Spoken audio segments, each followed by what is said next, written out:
Something happened to me on my first day at the new job.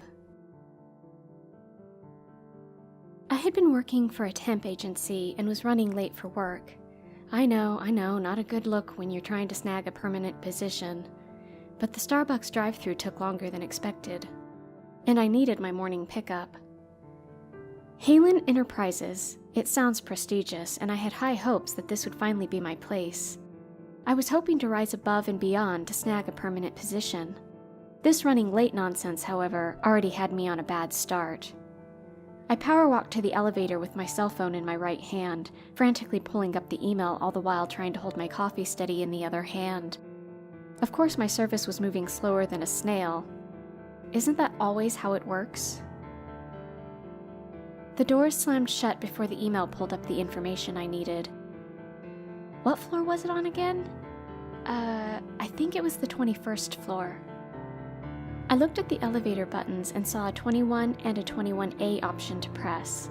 I thought I had remembered seeing something about an A in the email. Perhaps this was it, or was it Suite A? I had no time to second guess. I quickly pressed 21A and the elevator beeped up at a fast pace. I placed my coffee to my lips and carefully took a slow sip, cautiously aware of the temperature.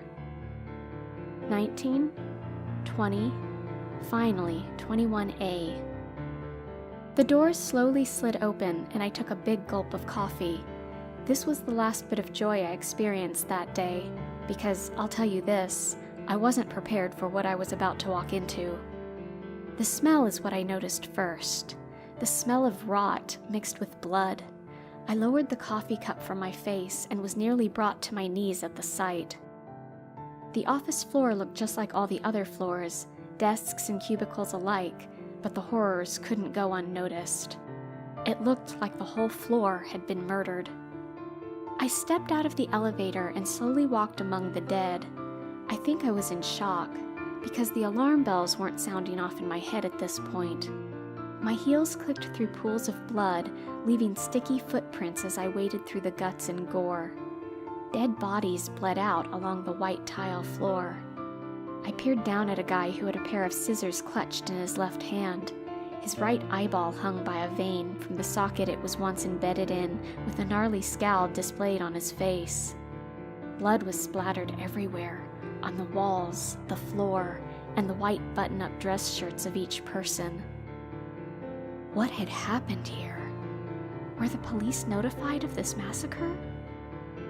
I stuck my head around the corner. It was a ghost town on this floor. Nearly 100 people had to have been killed. I held my phone up in the air to try to gain service on my phone. Perhaps the elevator is what was holding up my signal. I needed to call for help. I needed to gain momentum and see if there were any survivors hanging on by a thread. That's when I heard a shuffle. I looked to my right and saw a guy dressed in black jeans, a gray shirt, and a black jacket. He had a machine gun in one hand and an axe in the other. He was calmly walking towards me and started to lift the gun. I ran as fast as I could to the elevator. My finger had to have pushed the button over 100 times before the ding and the whoosh of the doors opened to my escape. I jumped in and hit the back of the elevator. The doors held open for 3 seconds, which felt like an eternity. The guy was aiming the gun at me and firing. Bullets hit the side of the elevator and ricocheted off the metal doors. It was the longest descent down those 20 floors I have ever experienced. As soon as the doors shot open, I ran out and frantically yelled at everyone passing by.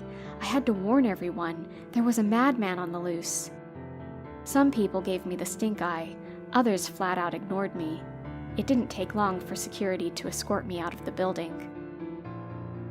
I tried to reason with them. Did they realize what I was doing? I was trying to save everyone. I spoke as loud and as clear as I could before they threatened to cuff me. You have to believe me. What is wrong with you? Go to floor 21A before that guy kills more people. There is no 21A. That floor doesn't exist. Now, if you don't leave the premise, I'll have to resort to having you arrested. Is that what you want? My mouth hung open.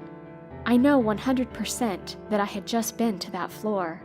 I was certain because of the decision I had to make on which button to press, 21A or 21. I left in a huff, confused and irritated by everything. How could they not believe me? I hung along the side of the building, and as soon as the guards were out of sight, I ran back to the front doors of the building. With each person that entered the building, I gave them a grim warning of the massacre. "Don't go in there. There's a shooting. So many people died. Please, you have to believe me." I probably warned 20 different people before security picked up on what I was doing.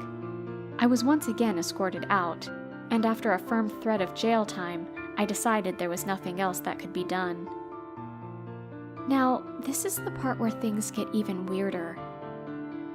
Later that night, I clicked on the evening news to unwind when I saw a story that sent shivers down my spine. The story of a gunman attempting to sneak into an office building made me white as a ghost.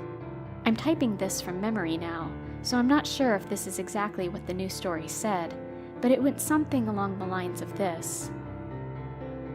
Gunman enters Halen Enterprises. Gunman was found carrying an axe that was strapped to the inside of his pant leg with a semi-automatic rifle strapped to the other. He is identified as Doug Smith, an ex-employee of the firm who worked on the 21st floor. Due to an incident earlier that day, security was on high alert, which is why certain protocols were taken.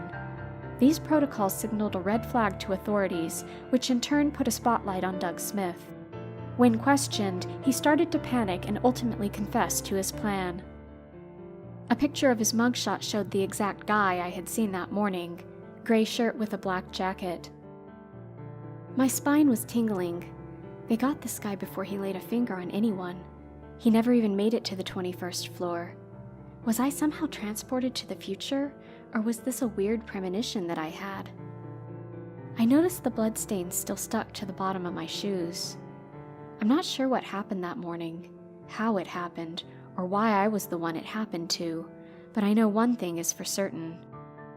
I had a job to do that day. It just wasn't the one I had anticipated on.